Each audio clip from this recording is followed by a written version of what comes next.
Mapagpalang araw mga kataba. Panibagong simpleng luto uli. Ampalaya naman. Yung ampalaya, isang malaking ampalaya to. Hiniwa ko ng ganito kalalaki. Depende sa inyo kung gaano kalaki yung gusto nyong hiwa. Tapos nilagyan ko to ng konting tubig at nakababad to sa salt. Ayan, para mamaya lalamasin ko ng kaunti. Kasi favorite nung katabi ko yung ampalaya. Ayan. Mamingiti-ngiti lang to pero friend niya yung ampalaya. Tapos ang pinaka meat niya ay yung pork. Yung pork naman, binabad ko na to ng matagal.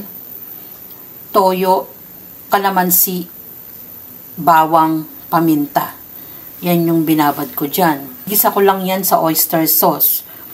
Meron tayong bawang, sibuyas, siling red. Tapos dito, may naglagay lang ako ng konting mantika, pero isasama ko yung liquid.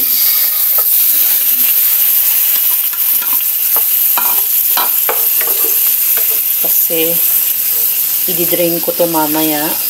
At kung magsabaw man to, lumabas yung kanyang liquid.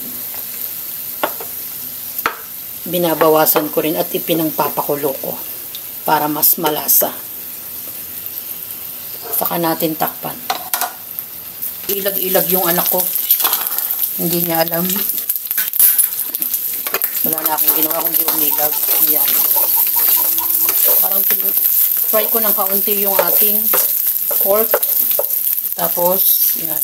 Lumundag yung isang pork. Lagay ko na yung bawang sibuyas. Ang bango naman.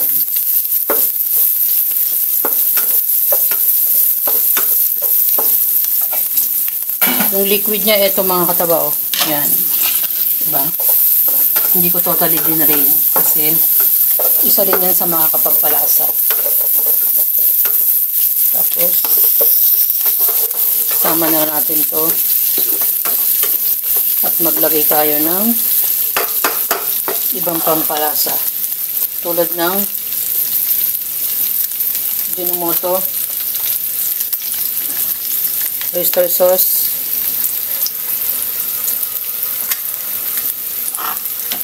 hinugasan ko na to kanina.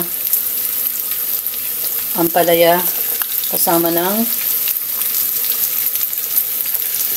isang pirasong siling green. Hinati ko yun. Kasi pampalasa yung ating siling green. Tumatalsik-talsik pa.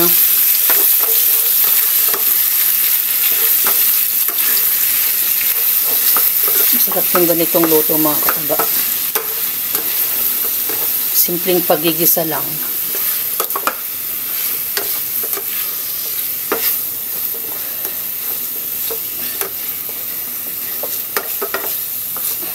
Yan. Habang pinapalambot natin yan, isasama ko namang ilagay yung ating pinagbabaran na, pinagkuluan na rin. Saka natin takpan. Yan.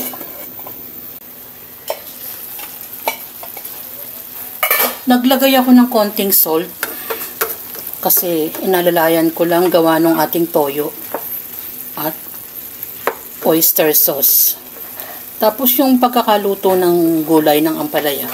Tapos yung ampalaya, kayo yung mag-check kung gusto niyo talaga ng well done o yung hindi masyadong overcook. Kasi minsan may mga gusto yung talagang lutong-luto. Ako naman tama lang. Pwede na nating tikman. Ay, ang sarap. Promise anak, masarap. Yan. Palambutin lang natin ng konti yung ampalaya.